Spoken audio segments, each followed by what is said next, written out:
Jannati siyobesleli gamnandi siwabuna masahaba.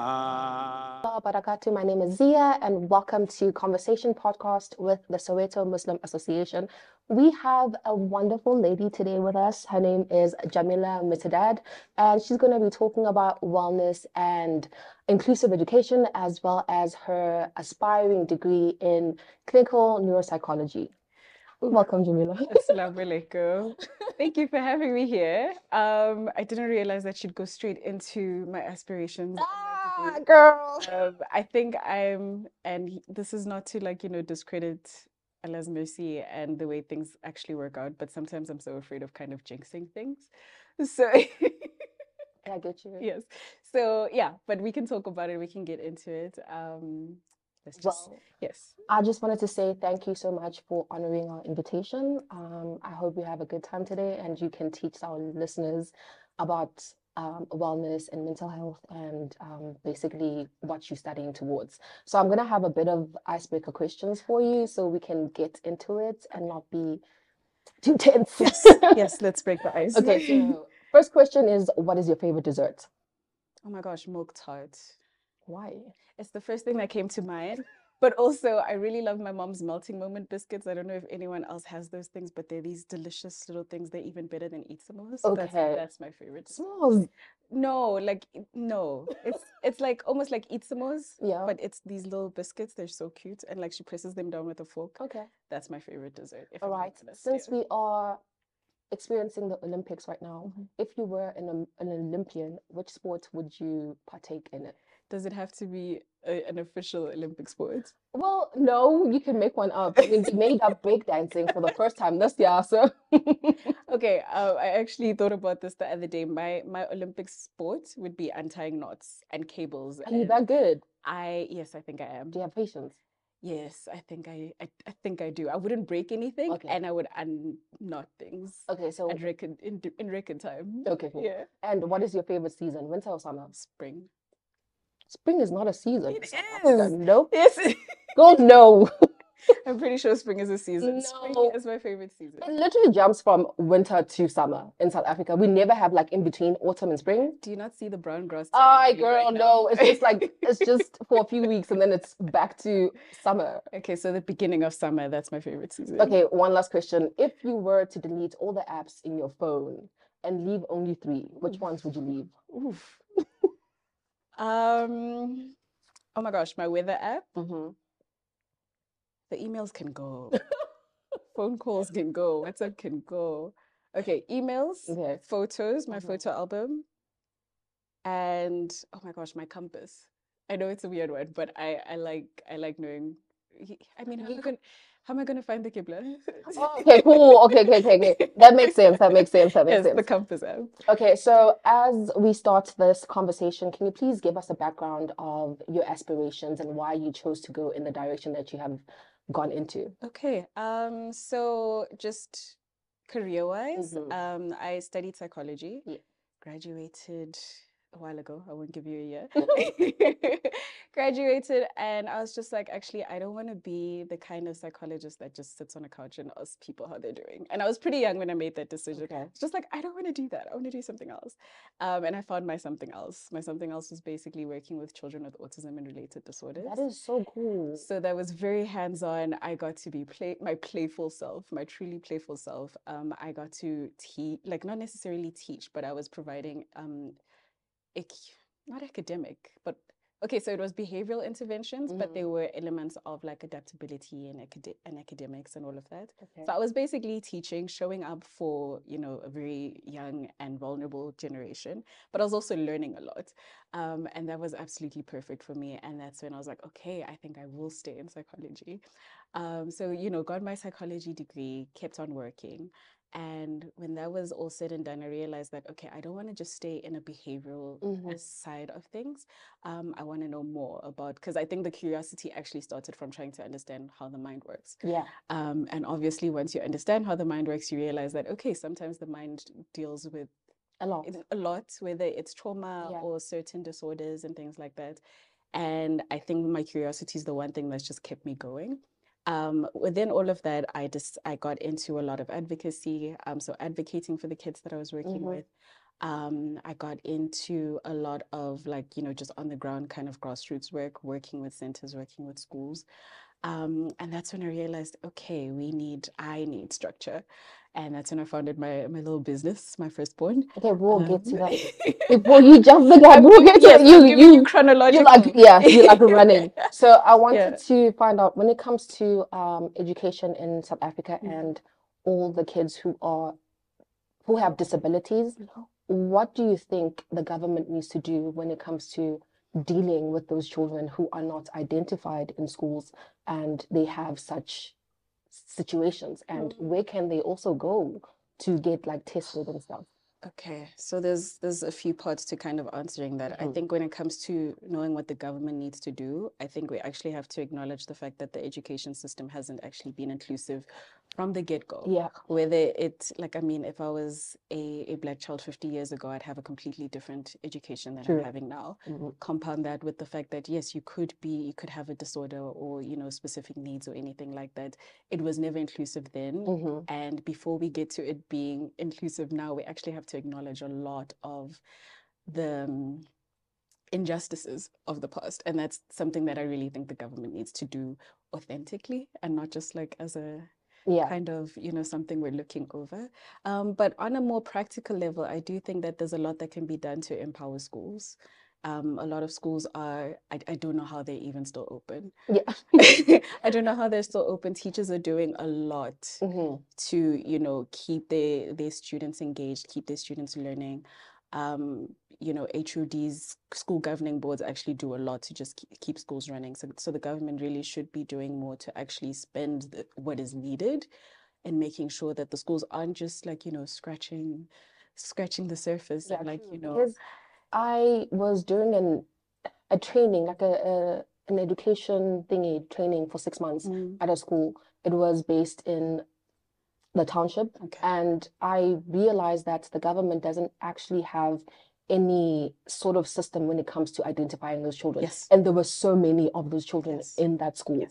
And they act in such a like the teachers don't know because they're not trained as much as they study psychology in school when they're studying to become teachers.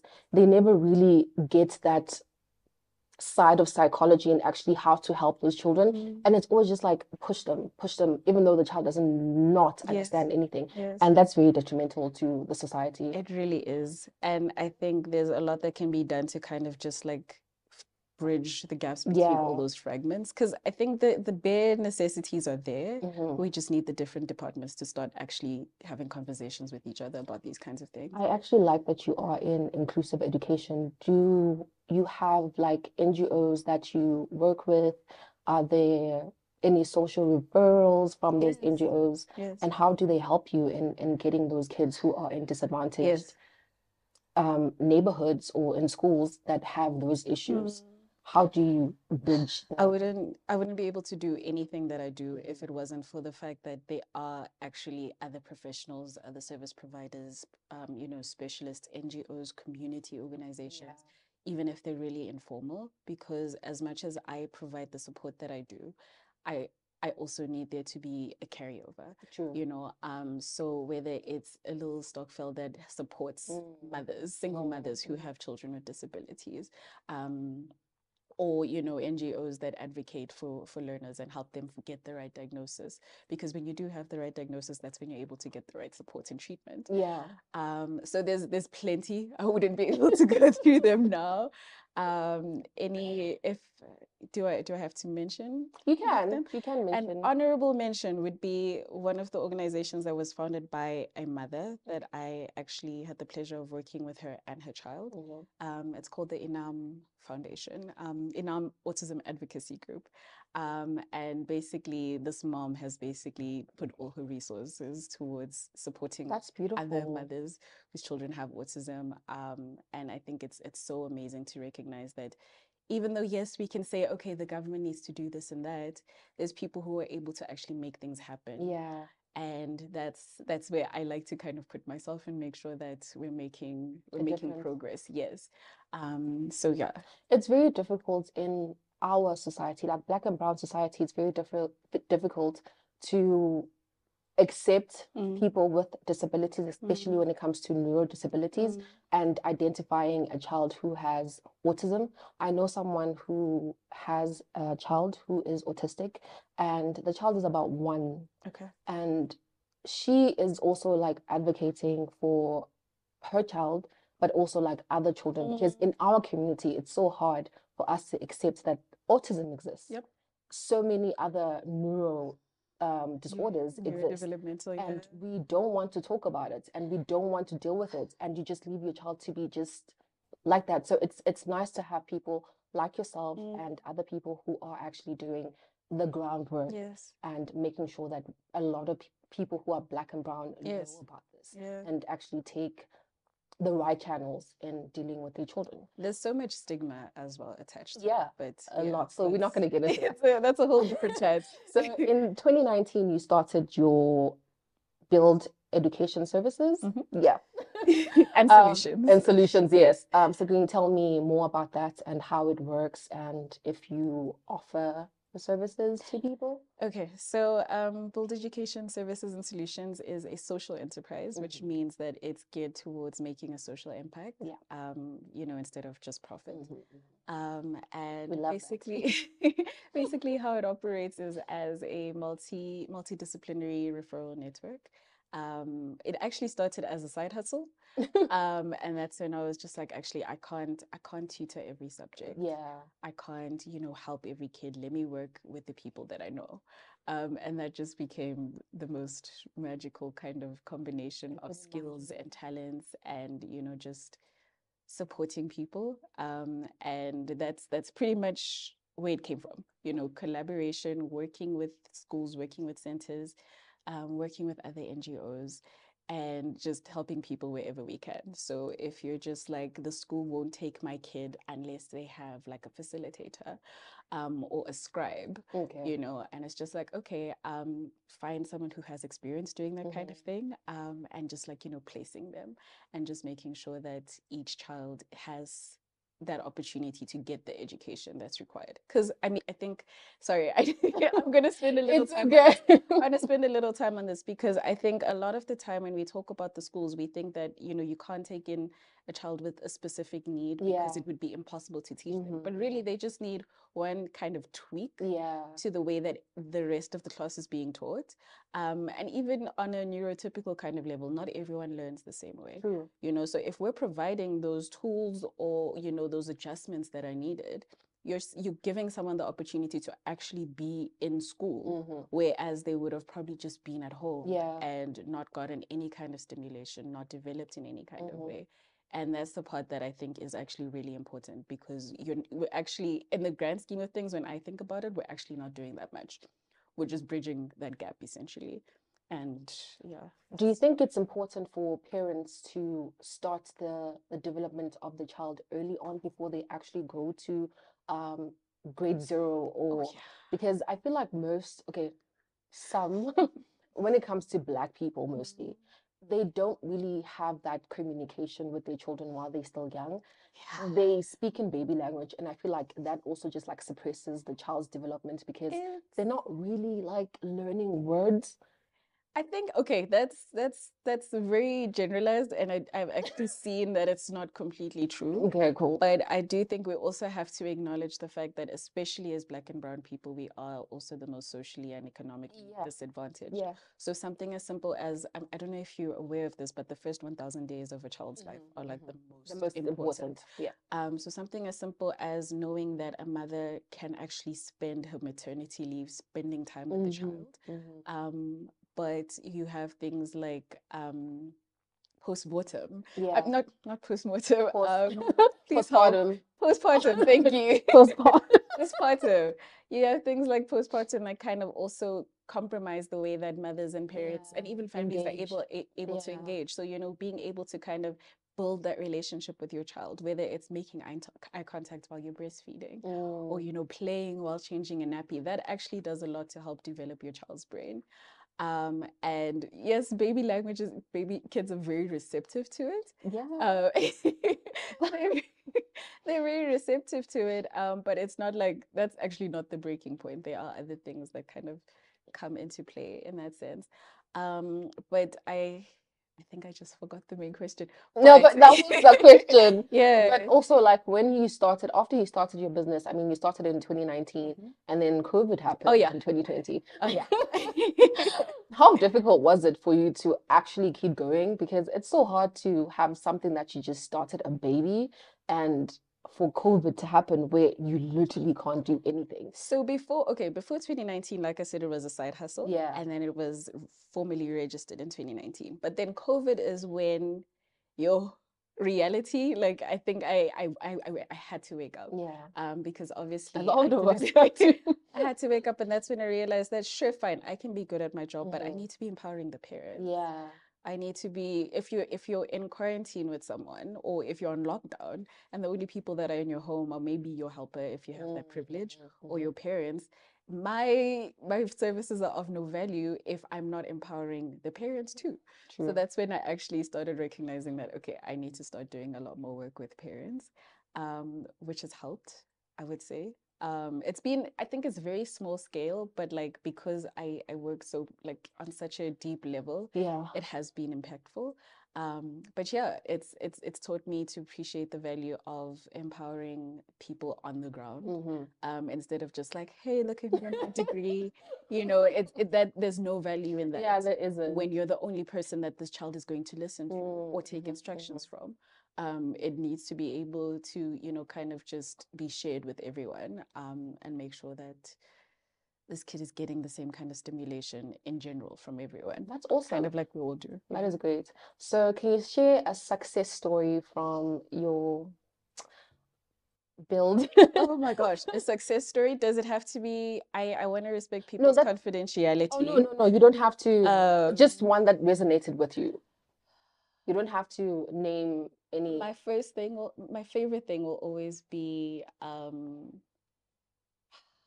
when a kid is able to kind of just get past a fear, or Yeah. I mean, I'm calling it a fear, but I mean certain like inhibitions, or if something usually overstimulates them or they don't fully understand it, being able to functionally exist with that thing around, that's always my favorite thing because it's so empowering. And it's just like, okay, you get to experience another layer of life Yeah. now that this thing is not kind of debilitating you with fear. Mm. That's my favorite thing. But for the business as a I whole, can imagine. It's so beautiful. Like yeah. seeing it also for like the first time, I can Mm. imagine what it does to you. Oh, I've Like, cried a few yeah, times. I've probably been crying all the time. I've cried a few times. But obviously, you know, on the way home, that kind of cry.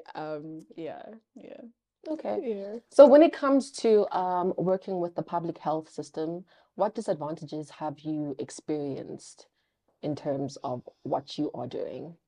The And we will hard. get into the neuropsychology just now. No, I think so. My interest in public health is actually relatively new.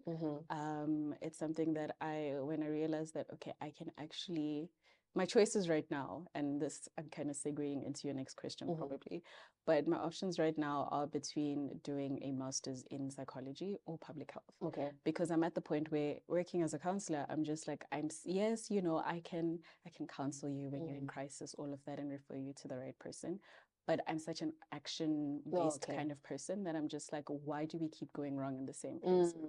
So when it comes to public health, I'm actually looking at the systematic issues. Okay. I'm looking at the fact that, you know, if you're looking for a certain professional in Soweto, you're probably going to have to go into the next suburb. Yeah. And we don't have those kinds of things readily available for us unless you go to Bara or like a clinic, which is unfair because those places are already at capacity. Yeah. You know, so yeah, that's where I am. There's quite a lot of Public health. work that needs to be done in order to bridge the gap. Oh yeah, So yeah. much. And Yeah. I hope and pray that more people get into the same field that you're doing, or more people actually stand up and Yeah. get into it, especially if you have the the qualifications, and also passion has to be there. Yes. Passion has to be there for Yes. when it comes to kids. Like, I don't want a person who is not going to be passionate about kids Yeah. because they're very sensitive and it's such a sensitive matter. Mhm. So inshallah, we get like more people who will be doing what you are doing. Amazing. So when it comes to the clinical neuropsychology, when I was doing my research, okay, it said online that you have to do a medical degree and then you have to do your residency before you can actually be that. So does it work like that? So, okay, in South Africa, the HPCSA, the Mhm. Health Professionals Yes. Council of South Africa, they basically regulate health professionals in the Mhm. country. I think there are medical doctors that can go in that towards that route, but I'm a humanities graduate, and I mean that option is still available. I don't necessarily anyone who has a psychology degree and is maybe interested, you basically have to get your degree. Mhm. And then you do your honors, Yes. which gets you into masters. Masters is the one that kind of makes everyone stress a little because it's Mhm. really competitive.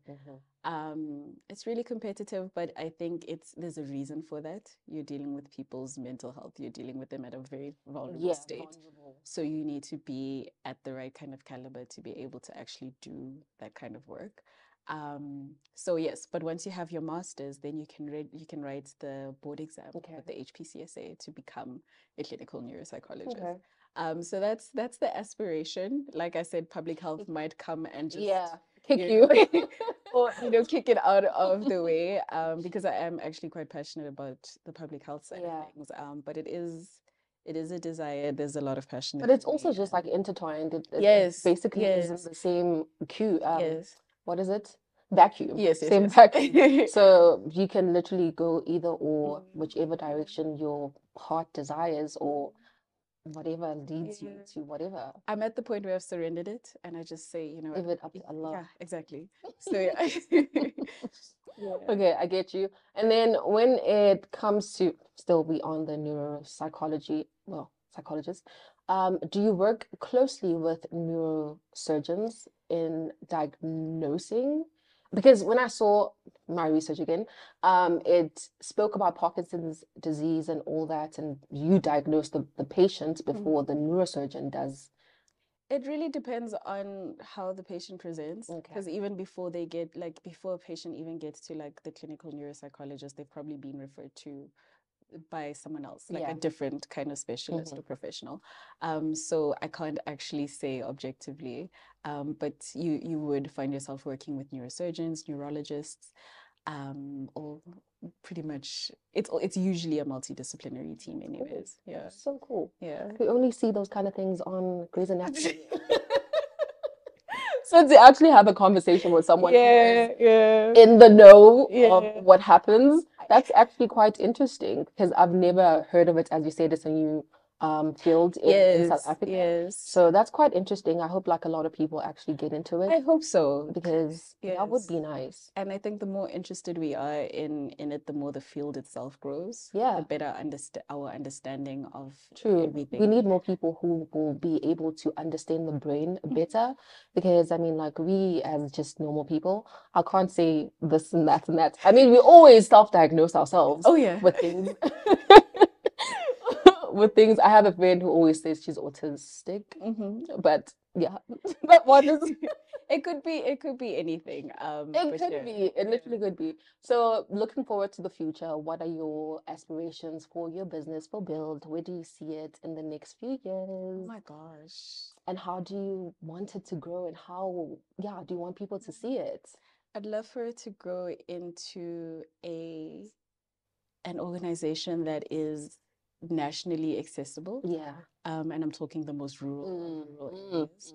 You know, We need it. one thing I actually would really like for my business is for instead of just taking from like, the clinical and academic side of things, learning from a lot of the indigenous knowledge that we've lost Yeah. in terms of how to take care of children, in terms of True. how to actually learn in certain environments. So that's the biggest thing, is actually hopefully being able to preserve that indigenous knowledge. Yeah, definitely. We need to go back to it Yes. takes a village Yes. to raise children. Yes. Not this thing of only I can raise my Like the children. nuclear family. Yeah, No. So that's the biggest goal, is kind of just keeping the humanity of everything alive. That is so dope. Yeah. And what advice or lessons would you give to our listeners who have been watching us today on your work and your journey? Okay. This one, I think I'm gonna make it a bit more personal. True. I would say that to anyone who's maybe struggled or felt like they haven't been on like, a straight path and growth isn't linear, right? Yeah. So maybe you have an aspiration or you're kind of trying to go towards things and maybe you've been kind of turned in many different directions. Keep going, So my advice to answer your question, my advice is keep going. Keep your passion alive. Maybe your direction will change. Maybe you'll change your mind in terms of what you want or what you're interested in. But I do think that the magic, so to say, is in what your heart is actually in. And that's with acknowledging and following. That is so beautiful. There's many ways to kind of get to what you want to do. There's a lot. Yeah. But I mean, like, you plan and Allah is the best of planners. So you just have to live it up to him. Whatever it is that you make dua for, inshallah, may it come through. Ameen. I'm so happy that you came today. I'm so thank happy you to be so here. much for being here. Jazakallah so much to Sister Jamila for being here with us today. And I hope you guys enjoyed this segment of the show. And inshallah, I will see you again in the next episode. Assalamu alaikum. Walaikum salam.